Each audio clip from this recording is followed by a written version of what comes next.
Fala pessoal, sejam bem-vindos a mais uma aula da Ion School Online. Essa é a nossa sexta aula para falarmos a respeito dos evangelhos do Novo Testamento, os livros que foram escritos por aqueles que seguiram a Jesus ou faziam parte do círculo apostólico e que escreveram o seu testemunho para falar a respeito da vida e do ministério de Jesus Cristo e como ele cumpria as profecias do Antigo Testamento a respeito do Messias. Hoje nós vamos falar a respeito do livro de João, este que é para mim um dos meus livros favoritos de toda a Bíblia. Mas eu posso até não me lembrar, mas eu tenho certeza que eu já falei isso também com outros livros que nós aprendemos. Mas o livro de João, ou o Evangelho de Jesus Cristo segundo João, é com certeza um dos maiores tesouros da fé cristã. E diferente dos evangelhos sinóticos, Mateus, Marcos e Lucas, o Evangelho de João parece ter sido escrito com uma perspectiva totalmente diferente, sabendo de tudo aquilo que já foi proclamado pelos outros apóstolos ou escrito pelos outros líderes.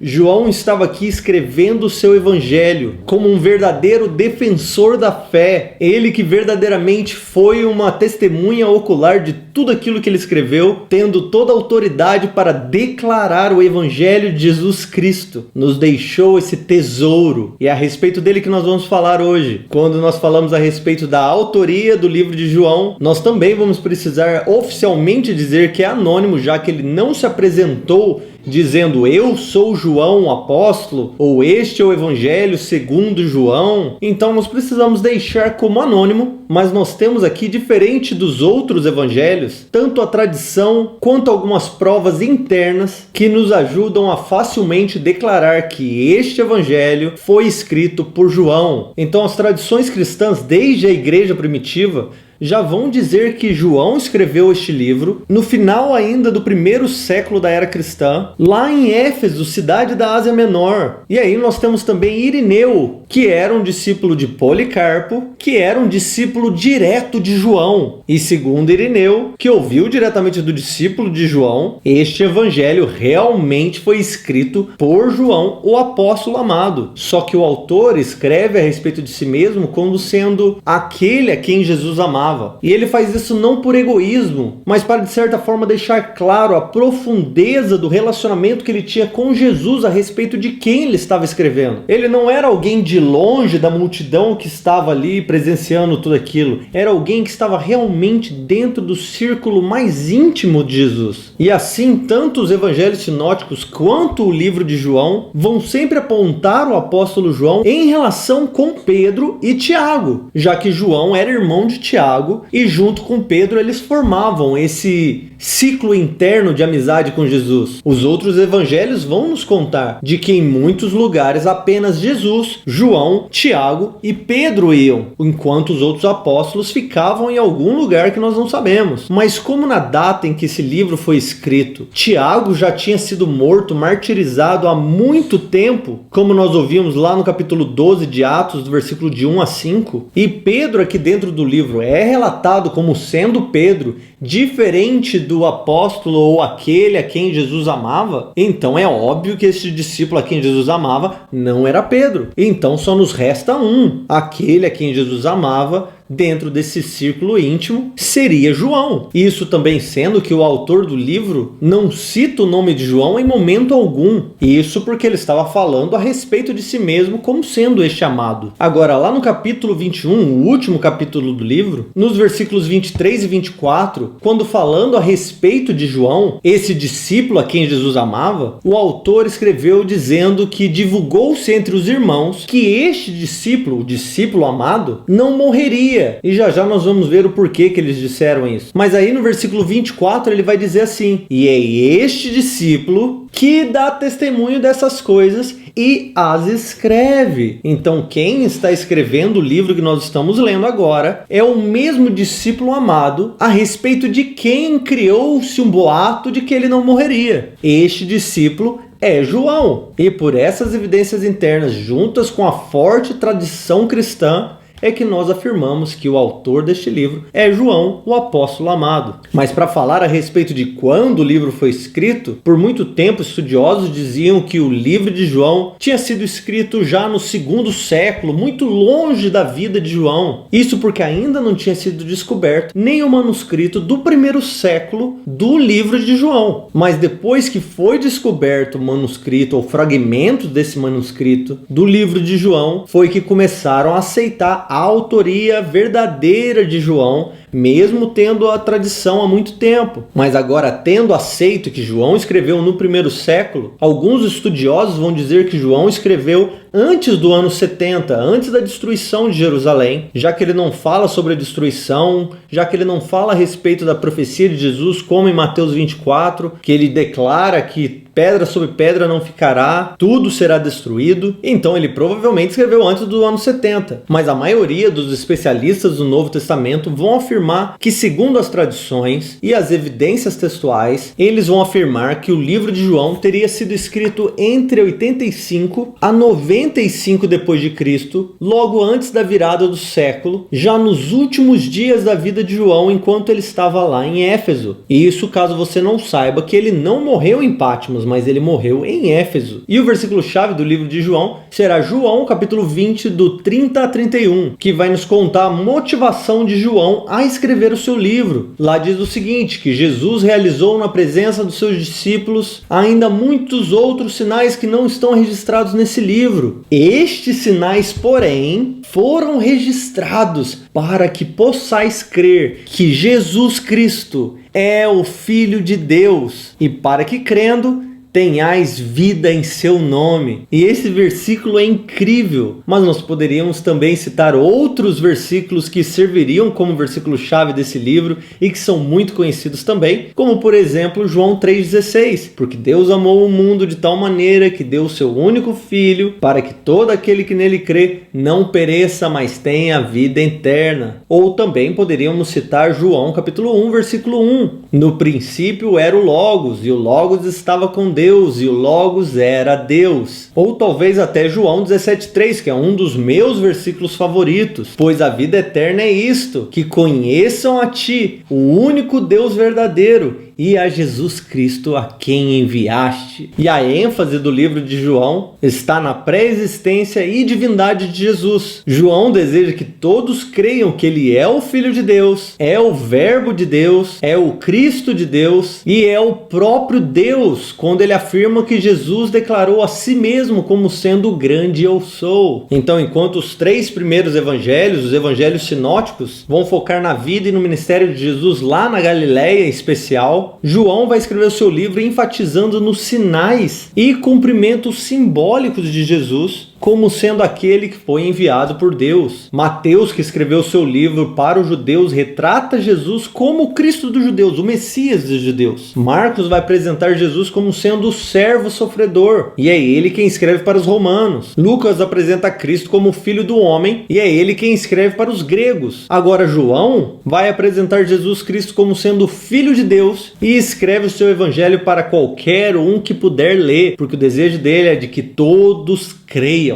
Algo também interessante que nós vamos ver dentro do texto de João, propositalmente, é como ele vai citar 7 vezes onde Jesus vai declarar a si mesmo como sendo eu sou. No capítulo 6, 35, 41 e 51, Jesus vai dizer eu sou o pão da vida. No capítulo 8, 12 e 9, 5, ele vai declarar eu sou a luz do mundo. No capítulo 10, versículo 11, 14, lá Jesus vai dizer eu sou a porta das ovelhas. No capítulo 11, 25, ele vai dizer eu sou a ressurreição e a vida. No capítulo 14, versículo 6, ele vai dizer eu sou o caminho, a verdade e a vida. No capítulo 15, versículo 1 e 5, Jesus vai dizer que eu sou a videira verdadeira. E também não pode faltar a autoafirmação de Jesus como sendo o grande eu sou. Isso utilizando o nome oficial de Deus lá em Êxodo 3, quando Deus se apresenta a Moisés como sendo eu sou. Ele faz isso em João 4, 26, 8, 28 e 56, no 13, 19 e no capítulo 18, 5, 6 e versículo 8 também. João também usa esse número 7 para falar sobre 7 sinais que Jesus fez durante seu livro. E João vai usar a palavra sinais ao ao invés de milagres, porque João estaria dizendo que estes sinais na verdade apontam para algo, apontam para a salvação no caso. No livro de João, então, nós vemos que Jesus transformou água em vinho, curou o filho do oficial do rei, curou um paralítico, alimentou 5.000 pessoas, apaziguou a tempestade, curou um cego e ressuscitou a Lázaro. E estes são os 7 sinais que nós vamos ver Jesus fazendo no livro de João,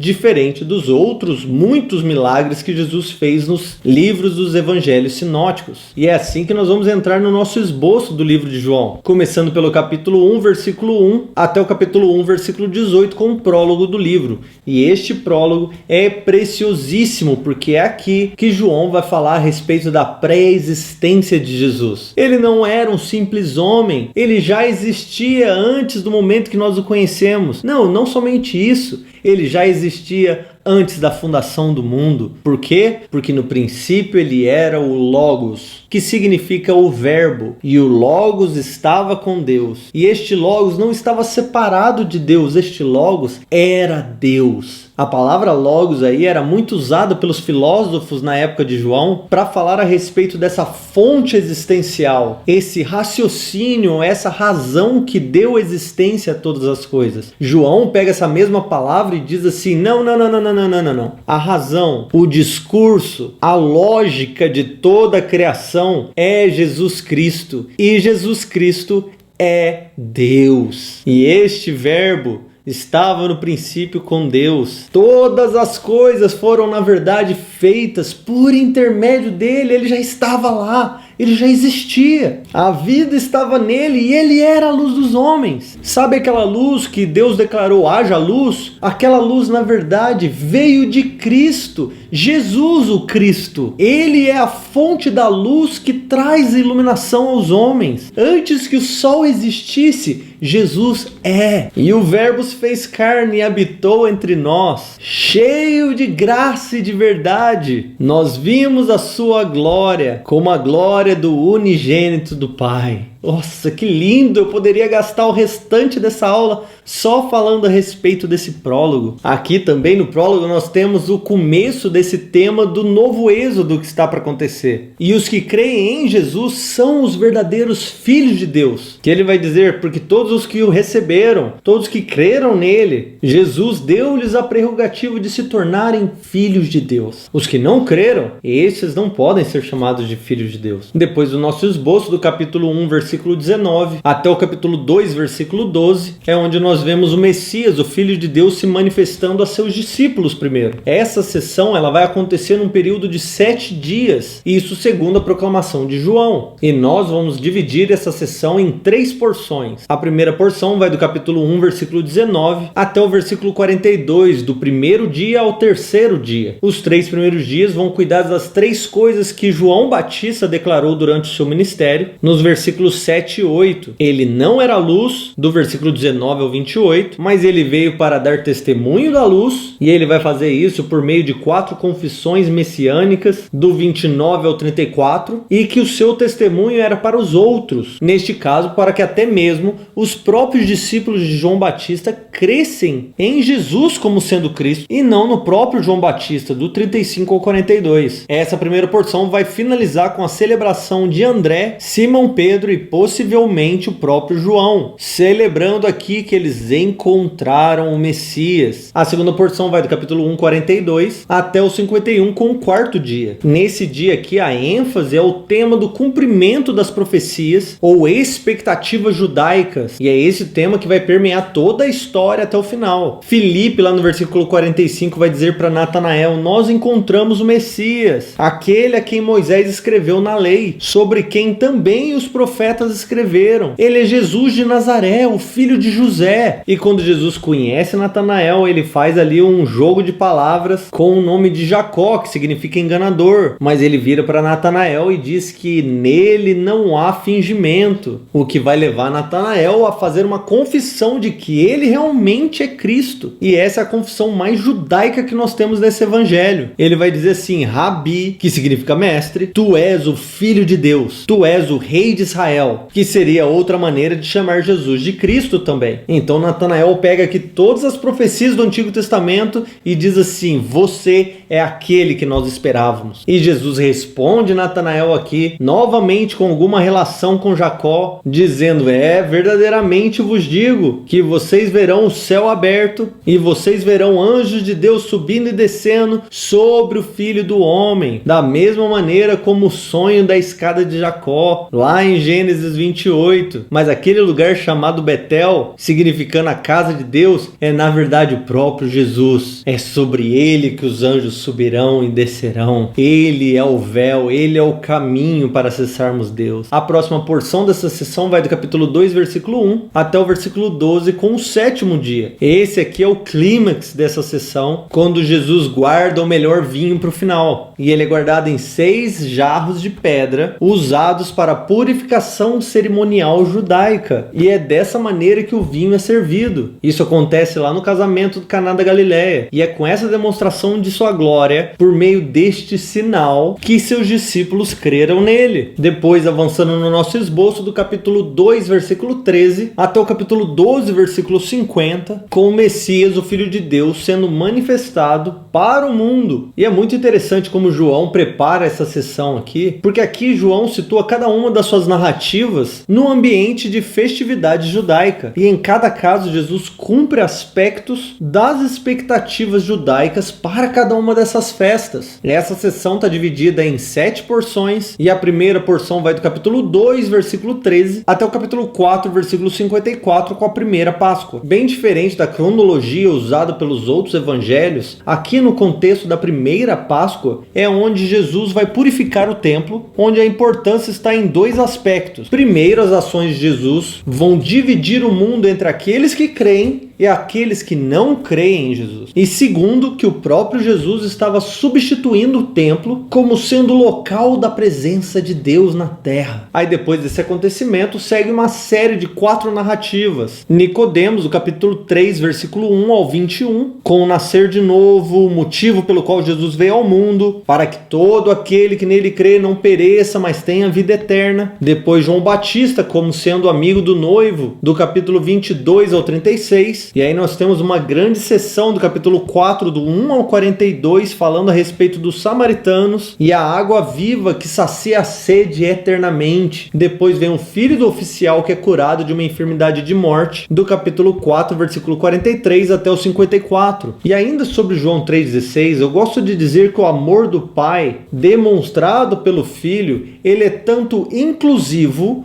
quanto exclusivo. Ele diz que Deus amou o mundo. Isso é inclusivo, para que todos. Isso também é inclusivo. Mas é todo o mundo? Não, não é todo mundo. Somente aqueles que creem. E isso se torna exclusivo, porque são somente estes que receberão a vida eterna. Então, o motivo para o qual Jesus veio são estes todos os que irão crer em Jesus para receber a vida eterna por Jesus. E essas narrativas dão continuidade a temas já existentes. A exaltação de Jesus como Filho de Deus, no contexto de uns crerem e outros não. Também Jesus ser o lugar, não Jerusalém ou o Monte Gerizim, mas Jesus ser o lugar onde a presença de Deus na terra, pelo Espírito Santo, e também a confissão de Jesus como Salvador do mundo. A segunda porção vai do capítulo 5, versículo 1 até o versículo 47, com uma festa não denominada aqui. Essa festa aqui, ela não é denominada porque o interesse de João está relacionado ao dia da festividade semanal, que é o sábado. E durante essa festa, Jesus novamente vem a Jerusalém e cura um paralítico que está lá à espera há muito tempo para ser curado, lá no tanque de Betesda, no capítulo 5, versículo 1 ao 18. Só que ele faz isso no sábado, e é isso que faz com que a oposição apareça e se apresente contra ele, porque ele curou no sábado. E aí no versículo 17 Jesus responde a eles: o meu Pai está trabalhando até agora, então eu trabalho também. E aí Jesus vai usar toda essa situação de Jesus curando no sábado,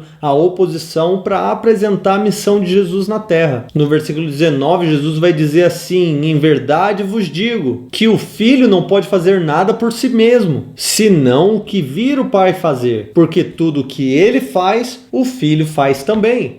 No 26 ele diz assim: assim como o Pai tem vida em si mesmo, assim também concedeu ao Filho ter vida em si mesmo, e deu-lhe autoridade para julgar, pois ele é o Filho do homem. E Jesus faz isso relacionando o seu próprio ministério, sua própria vida, com aquela visão lá de Daniel, no capítulo 7, do 12 ao 14, quando o ancião de dias entrega toda a autoridade e o domínio eterno sobre todos os povos ao Filho do homem. A terceira porção vai do capítulo 6, versículo 1, até o versículo 71, com a segunda Páscoa. Nessa porção aqui, Jesus já está operando como sendo aquele profeta que estava sendo esperado, aquele profeta semelhante a Mateus, lá de Deuteronômio 18:18. É ele que alimenta a multidão faminta, mas dessa vez ele oferece o pão da vida, não o maná que Moisés ofereceu ao povo no deserto, porque ele é o pão que desceu do céu. Então, com um jogo de palavras aqui com o tema do êxodo, o pão da vida, que é algo que os judeus esperavam que fossem renovados na era vindoura, ou na era messiânica, melhor dizendo, Jesus aparece oferecendo a si próprio como sendo esse pão. Ele vem e oferece a sua própria carne, o seu próprio sangue, nos versículos 35 ao 58. E é assim que ele prenuncia a última Páscoa lá do capítulo 13 ao 20, quando ele comeu a ceia com seus discípulos. Aí no versículo 44 ele vai dizer o seguinte: ninguém pode vir a mim se o Pai que me enviou não o trouxer, e eu o ressuscitarei no último dia. No 53 ele diz: em verdade vos digo, que se não comerdes a carne do Filho do Homem, e não beberdes o seu sangue, não tereis vida em vós mesmos. Quem come a minha carne e bebe o meu sangue, tem a vida eterna, e eu o ressuscitarei no último dia. Essa festa e essa fala de Jesus vai terminar de novo dividindo os discípulos entre aqueles que creem e os que não creem naquilo que Jesus falou. Alguns chegam a dizer: essas palavras são muito pesadas. E uma renca que estava ali ouvindo ficou escandalizada e acabou abandonando Jesus. Jesus olha essa divisão da galera, essa renca indo embora, e diz assim: por isso que eu disse que ninguém pode vir a mim se não for concedido pelo meu Pai. Então deixa eles irem, porque eles não fazem parte das minhas ovelhas. Depois a quarta porção vai do capítulo 7, versículo 1 ao capítulo 10, versículo 21, com a festa dos tabernáculos. E aqui, para a festa dos tabernáculos, João vai escolher narrativas que vão deliberadamente mostrar que Jesus estava cumprindo 3 grandes símbolos do êxodo. Primeiro, a água da pedra lá de Êxodo 17. Ele diz no capítulo 7:35 aqui de João: se alguém tem sede, venha a mim e beba. Depois, a luz, como a coluna de fumaça e fogo, aquela que guiava o povo no deserto lá de Números 9. Ele diz no capítulo 8, versículo 12: eu sou a luz do mundo, quem me seguir jamais andará em trevas, mas terá a luz da vida. E depois nós vemos o uso do nome divino, aquele de Êxodo 3, de 13 a 15. Lá no capítulo 8, do 24 a 25, ele vai dizer assim: por isso eu vos disse que vocês morrerão em vossos pecados, porque se não crerdes que eu sou, morrereis em vossos pecados. Aí eles perguntam: mas quem és tu? Jesus respondeu: exatamente quem eu tenho dito que eu sou. Eu sou o grande eu sou. Depois disso, os líderes judeus ameaçam a expulsar da sinagoga qualquer um que confessasse Jesus como sendo o Messias, e Jesus continua sendo várias vezes motivo de divisão em Israel. E o ápice da narrativa aqui é quando um homem que era cego, junto com os fariseus, se encontram com Jesus lá no capítulo 9, versículo 35 até o 41. E Jesus declara aos fariseus depois, no capítulo 10, que ele próprio é o grande profeta messiânico que estava sendo predito pelos profetas. No 10, versículo 7, ele até diz de outra maneira, ele vai dizer assim: em verdade vos digo, eu sou a porta das ovelhas. No 9 ele diz: eu sou a porta, se alguém entrar por mim será salvo, entrará e sairá e encontrará pastagem. E quando ele diz isso, o que acontece? Mais uma vez Jesus causa divisão no povo.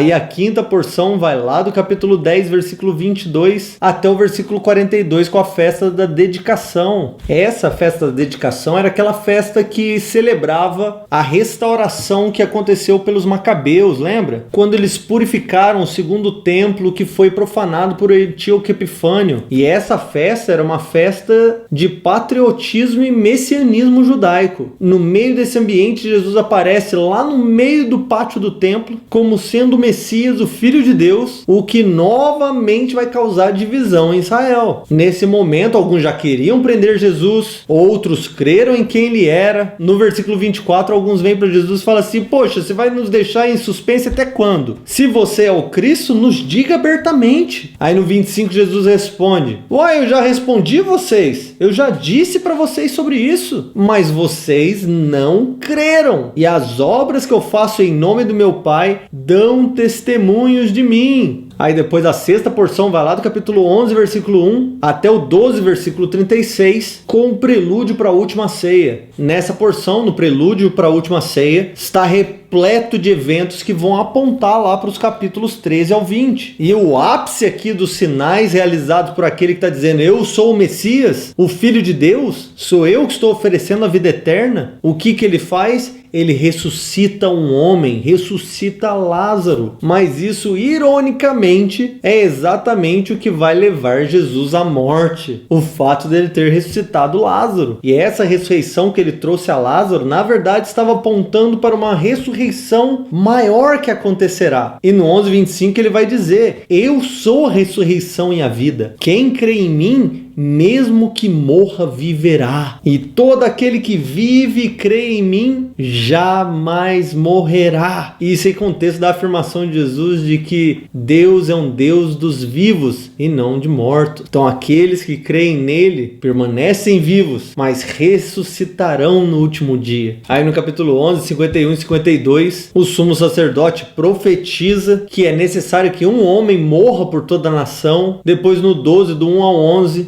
Jesus é ungido por Maria para o seu sepultamento, preparando o seu corpo com perfume. É engraçado que todos os discípulos ficaram ouvindo Jesus dizer: eu estou indo para Jerusalém, eu vou morrer, eu vou morrer, eu vou morrer. E nenhum deles fez nada. Mas Maria, que tinha escolhido a boa parte, Maria que tinha entendido o que Jesus estava dizendo, foi e preparou o seu corpo, derramando perfume sobre ele para que ele pudesse ser preparado para o seu sepultamento. Aí do versículo 12 ao 19, Jesus entra em Jerusalém como o rei que havia sido esperado por muito tempo. Do 20 ao 36, nós vemos que alguns gregos queriam ver Jesus. Jesus responde apontando para a exaltação na cruz. No 12, 28, dentro da oração de Jesus, ele diz: Pai, glorifica o teu nome. De repente uma voz do céu ecoa: eu já glorifiquei e tornarei a fazê-lo. Aí a última porção dessa sessão vai do capítulo 12, versículo 37 até o versículo 50. E dos versículos 37 a 41, João vai nos dar um detalhe aqui muito importante a respeito do porquê que muitos não creram em Jesus. Ele vai dizer assim: embora Jesus realizasse muitos sinais, eles não creram nele. Isso para que se cumprisse as palavras do profeta Isaías. E Isaías dizia o seguinte: Senhor, quem creu em nossa pregação? E a quem foi revelado o braço do Senhor? Por isso não podiam crer, pois como também disse Isaías, cegou-lhes os olhos e endureceu-lhes o coração, para que não vejam com os olhos e não entendam com o coração. Porque se isso acontecesse, eles se converteriam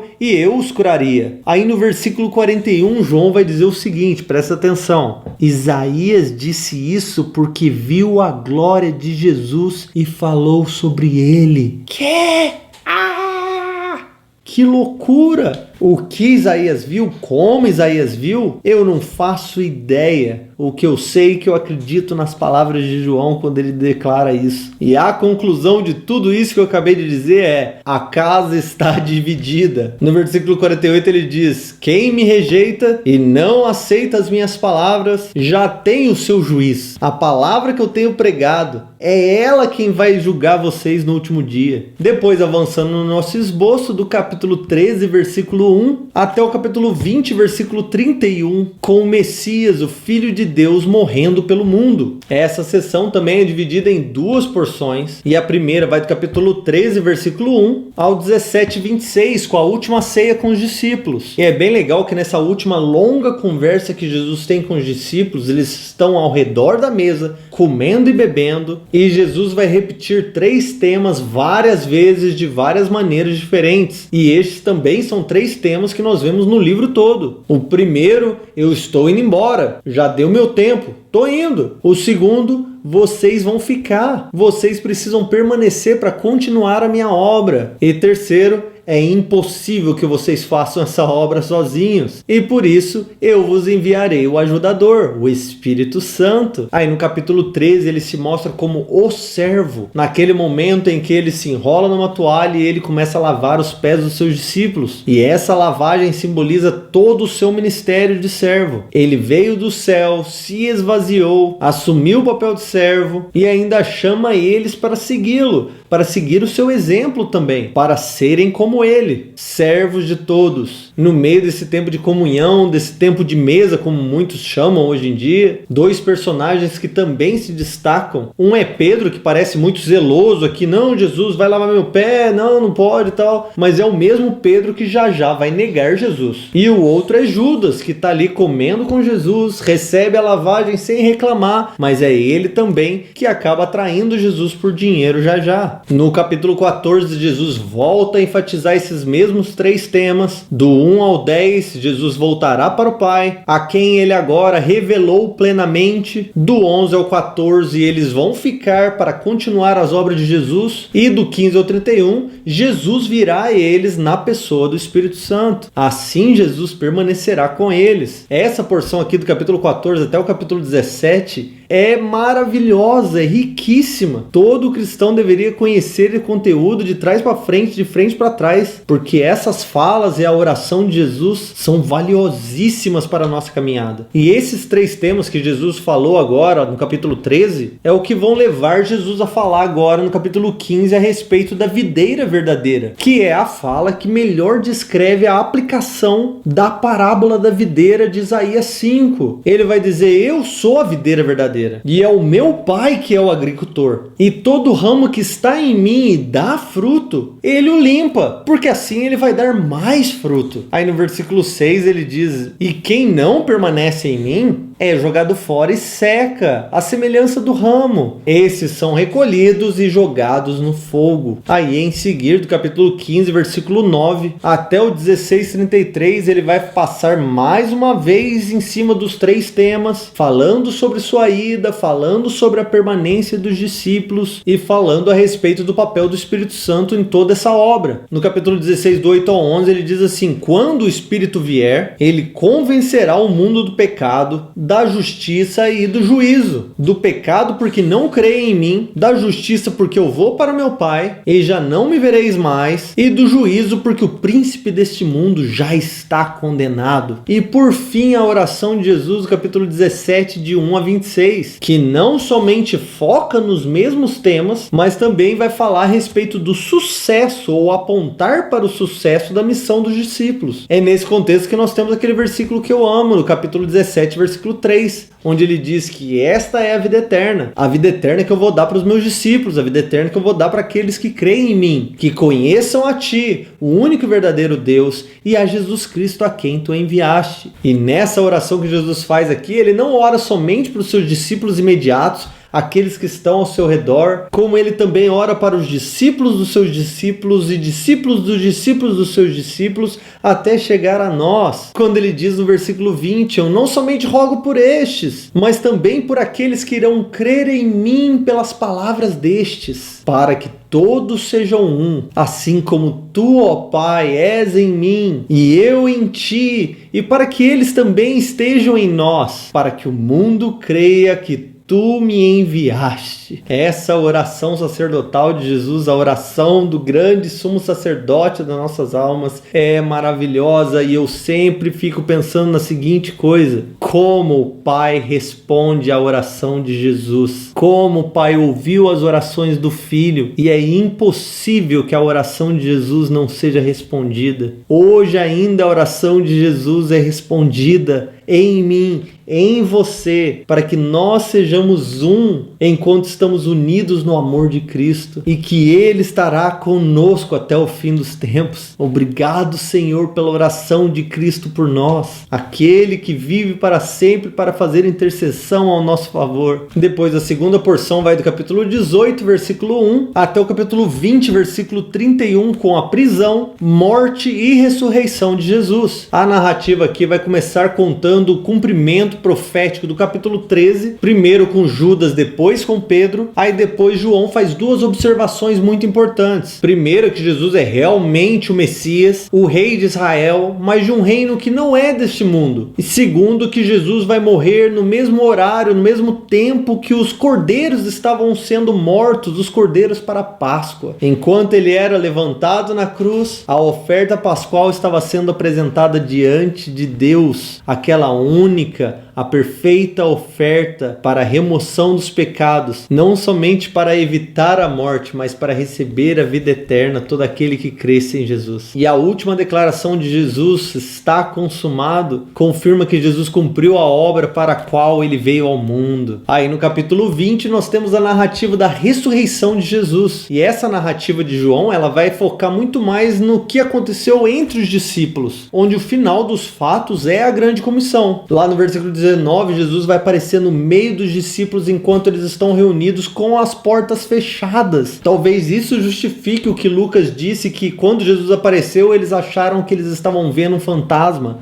ou um espírito, e é naquele momento que Jesus mostra as mãos e tal, chama Tomé para encostar. João foca nesse momento em Tomé também, e isso talvez em favor dos seus leitores. João esteja dizendo: Tomé creu porque viu, mas bem-aventurados aqueles que creem sem ver, porque creram baseados neste evangelho. Aí nos versículos 30 a 31 é onde nós vemos o motivo da escrita de João, ou o alvo da sua obra, que é também aquele versículo-chave que nós já lemos. Estes sinais foram aqui registrados para que vocês creiam que Jesus é o Cristo, o Filho do Deus vivo. E quando vocês crerem, vocês receberão vida em seu nome. E agora a última parte do nosso esboço, do capítulo 21, versículo 1 até o versículo 25, é onde nós encontramos o epílogo do livro. E este epílogo, a finalização da obra de João, vai se concentrar em Pedro e no discípulo a quem Jesus amava, que é o próprio João. Talvez João visse aqui a necessidade de dar uma explicação ou um esclarecimento a respeito de um boato que tinha a respeito de João. Quando Jesus veio restaurar Pedro e ele faz aquelas perguntas: Pedro, tu me ama? Pedro, tu me ama? Apacenta as minhas ovelhas então. E aí Jesus vai dar uma indicação para Pedro sobre como ele vai morrer, para que ele entenda o peso do seguir Jesus. Pedro naquele momento olha para o outro discípulo a quem Jesus amava e diz assim: mas ô Jesus,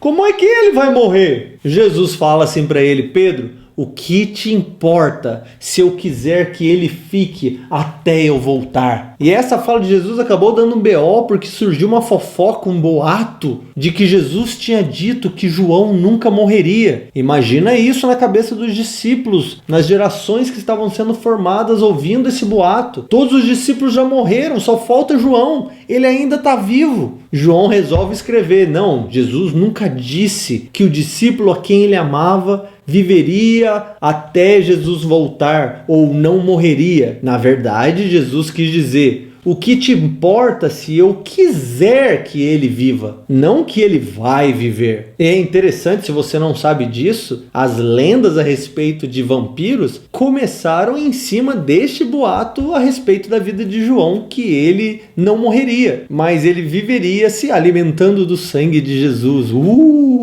Então, finalizando aqui os evangelhos, resumindo em poucas palavras o que os evangelhos querem nos dizer: desde a antiguidade Deus prometeu que um rei iria governar para sempre, em justiça e misericórdia. Este rei veio, mas veio como um servo, mesmo ele sendo o Filho de Deus. E o nome desse rei é Jesus. Ele foi morto, ressuscitou, ascendeu aos céus e está com o Pai. E nós esperamos o seu retorno para o cumprimento das demais profecias que ainda não foram cumpridas, mas serão cumpridas quando Cristo retornar e estabelecer o seu trono firmado em Jerusalém para sempre. E este testemunho é fiel e verdadeiro e comprovado por muitos sinais. Ele sim voltará e nós o esperamos. Maranata, ora vem, Senhor Jesus. E é assim que nós vamos finalizar o livro de João e a porção dos evangelhos. E nós nos vemos na próxima aula, se Deus quiser. Deus abençoe.